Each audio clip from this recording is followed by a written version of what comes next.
Hello, good listeners, and welcome to Tales from the Mennonite Heritage Archives, a show about people, places, and events from Mennonite history. I'm your host, Dan Dick. Today, I welcome Erin Koop Unger to the guest chair. Erin created the Mennotoba.com website, where she writes mostly about local Mennonite history, culture, people, books, and films. She has an affinity for visiting cemeteries and recently ranted about the misuse of the word nice. Welcome to Tales, Erin. It's nice, or should I say good, to have you here. Thanks, Dan. It's good to be here. Tell me a little about yourself, where you grew up, what you do for fun, stuff like that. I grew up on a dairy farm between Kleefeld and Grenthal in southern Manitoba. I'm married to Andrew Unger, who writes the satire website, The Unger Review, formerly The Daily Bonnet, and we live in Steinbach. For fun, I visit historical sites and cemeteries, and I collect books pertaining to local history, Manitoba history, and Mennonite history. And I write posts on Mennotoba.com. Erin, what are your fondest memories of growing up on a dairy farm? So I think my fondest memories are of just being able to skip down the dirt path to my grandma and grandpa's house and barging in and requiring her to make pink popcorn for me. And she'd serve it in these wooden bowls. And when I smell like an old tractor drive by, it's that tractor grease on the tractor, and knowing that, yeah, my family was around me and working hard while I was being a child and not working hard, I guess. Did you have to milk cows when you got older? Yeah, when I got older, I milked cows with my grandma, and that's I thought that was never going to end. I didn't really like working, but I think there are moments that I did realize, like, this will end, and someday I'll weirdly think, like, oh wow, that really happened, and that's kind of amazing. And yeah, now it's almost like a cloud of memories. I'm picturing when she would open the barn doors and we'd have this amazing view of the sunrise, and that's the world that's past now. But few people are so interested in Mennonite history and culture that they develop their own website about it. What led you to do this? Well, I think Andrew and I were developing an interest at the same time and a curiosity about Mennonite history and culture. We could talk to each other about this, but I found that I somehow needed to practice articulating the questions, curiosities, and discoveries, just to put it out there and start conversation about these things that deeply interest me. Not everyone really wants to talk about all the time, or that had been my assumption anyway, that people didn't want to. I have since learned differently. The assumptions have been challenged? Yeah. Like, more people are interested in talking about this than I thought. Plus, I'm definitely more of a writer than a talker. So Mennotoba is like an outlet for me, documenting my journey as I discover what being a Manitoban Mennonite even is. Before Mennotoba was a thing, I remember a conversation with Conrad Stace, the MHA's archivist. We mused about creating a similar website, and we batted around some names, including Mennotoba. A few months later, Conrad showed me your website, and we both burst out laughing over our previous conversation. My recollection is that the website really took off quite quickly when you launched it. At least a lot of folks in my circles were talking about it. When did you launch it? First of all, I would say great minds think alike. That's pretty awesome. Mennotoba first launched October 2017, about a year after the Daily Bonnet did. Tell me about the early days. What was your public response like? There was a lot of correcting, I think. The whole point was that I didn't know what I was talking about, but I wanted to find out. The past, like the real actual past, intrigues me, but I've never formally studied it, so everything was pretty off the cuff, and I didn't necessarily expect anyone to read it. So I guess I did provoke some response accidentally. Overall, there was a lot more encouragement and informative help than anything else. Do you get a lot of feedback, and from where does it come, like outside of Manitoba? Yeah, sometimes I get emails from scholars who are, looking into niche things that I have now written about, and then they found me on Google. Yeah, and they'll be coming from universities, sometimes retired professors. I just find that so neat and also intimidating. Is there a story or topic that unexpectedly blew up online or generated some really weird responses? Yeah, so there have been a few, and they're always unexpected. So when CTV news anchor Lisa Laflemme was fired allegedly for having gray hair, I wrote a post about it because I too have gray hair, and some would say it's earlier than they would have expected. And so I just wrote about that, just real quick, and that got a lot of hits. And then another one was I do interviews with people, and I had interviewed Gloria Fraze, who is a former member of the Church of God Restoration Church, and not a lot of people have come out from there and talked about it very much, but Gloria is not shy about it, and but there's so much activity, it was too much for Mennotoba to handle. That blew up big. Then there's another one when I visited the MHA, and Conrad Stays showed me the Mennonite abortion recipe, that's what I call it, and I posted about it, and that went pretty big as well. You write about non-Mennonite topics too, such as the town of St. Elizabeth in Louis Riel. What inspires non-Menno subject matter? I'm interested in the history of Manitoba too, and inevitably Mennonite history will bump up against that, and it's all interwoven. So, for example, St. Elizabeth may be a French ghost town, but it's also a community that shows up an awful lot in the Mennonite Treasury cookbook, and that's because the community of Lichtenau is right nearby. And Louis Riel was the MP for Provencher, which the Mennonite East Reserve was a part of. So it's all interwoven. And I want to know what this place was like before Mennonite arrival. I feel like that's important for me to know. I want to know it.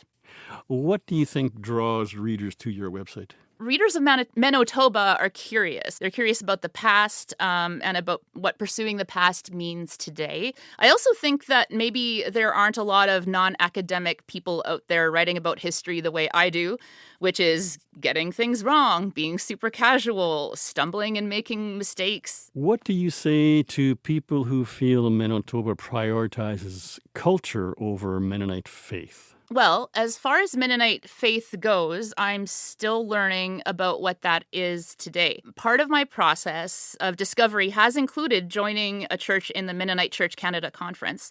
Mennotoba's focus is cultural, and that's because I just want to know where I come from. When I was a kid in school, learning about the world and learning about Canada and the history of Canada, and that most of us in Canada have some kind of immigrant story in our family history, I asked my parents, what country was our family from? Should be an easy answer. And I learned that it's complicated. We can't just say, oh, we're Dutch, or oh, we're Polish, or we're Ukrainian. It's not that straightforward with my own history and the history of many Manitoba Mennonites. So with Mennotoba, I'm kind of diving into that complication. I know. I tried a music blog once, and after a few months, my motivation died like a field of sunflowers in November. What motivates you to keep on going with the site? Curiosity, new discoveries about the past, and old discoveries that resurface in my memory. Sometimes pictures will jog my memory. I'll be like, oh my goodness, yeah, what about that rabbit trail I can pick up again?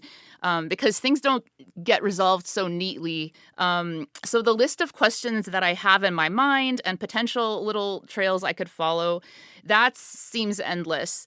So I love chasing what's real or what was real, and I don't see an end to these questions and paths. Do you read a lot of fiction? No.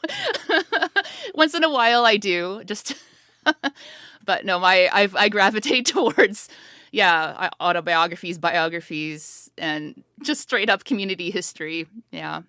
I bet we have very similar reading lists. Yeah, probably. People who read your blog will know that you're kind of a grave hunter and often write about visiting abandoned or forgotten rural cemeteries. What draws you to those places? Well, it all started with the Historical Atlas of the East Reserve, actually. It's a great book.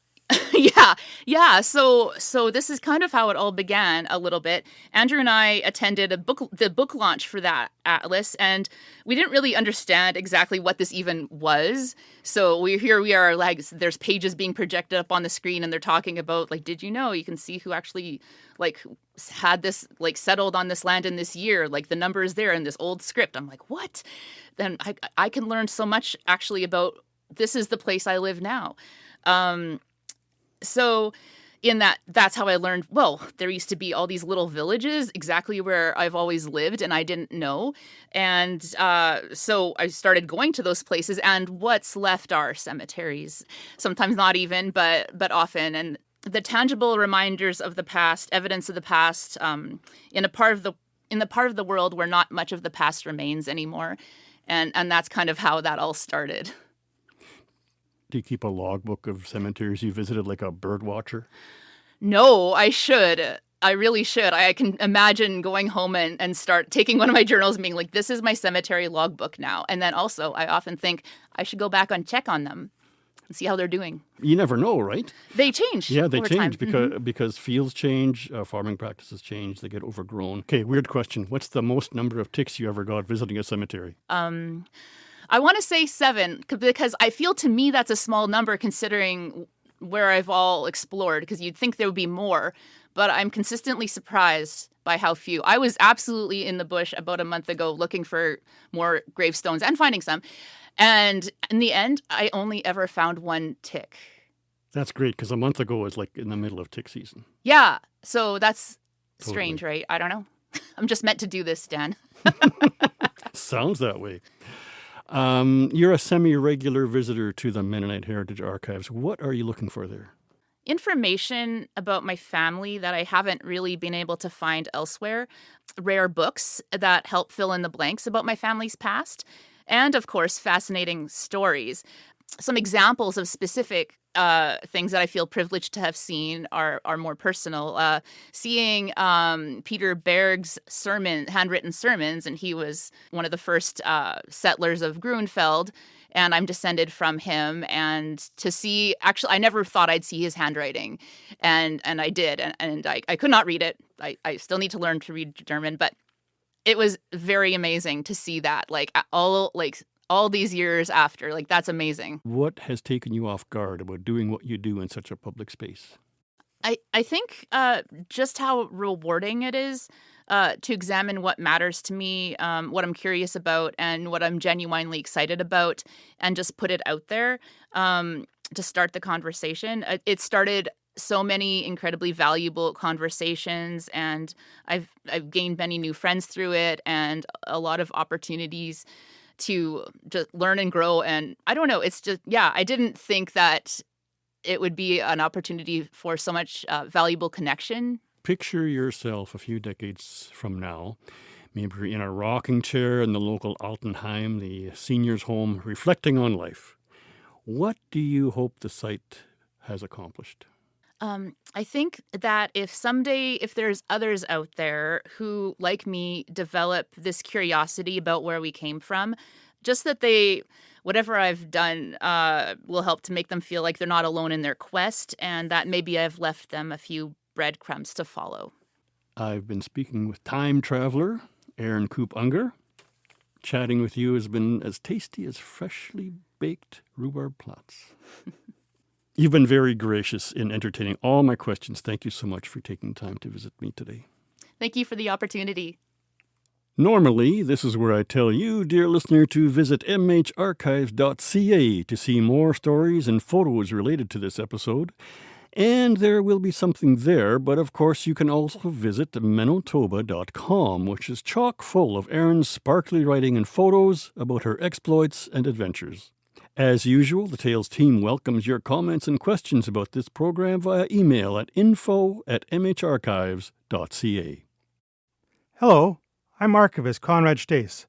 The Mennonite Heritage Archives is a community-supported memory center that relies on donations from community members like you. To support this program and the preservation of Mennonite history, visit mharchives.ca and click on Support, or give us a call at 204-560-1998. Thanks also to our partners, Canadian Mennonite University, the Centre for Transnational Mennonite Studies, Mennonite Church Canada, and Golden West Radio. In an upcoming episode, my guest will be Ben Nobbs-Thiessen, assistant professor at the University of Manitoba, who studies and teaches about Mennonite migration with a special focus on Mennonites in the Latin American countries of Mexico, Paraguay, and Bolivia. Thanks to the Tales team of Conrad Stace and David Klippenstein. Tales from the Mennonite Heritage Archives will be back next week with more stories about people, places, and events from Mennonite history. Thanks for listening.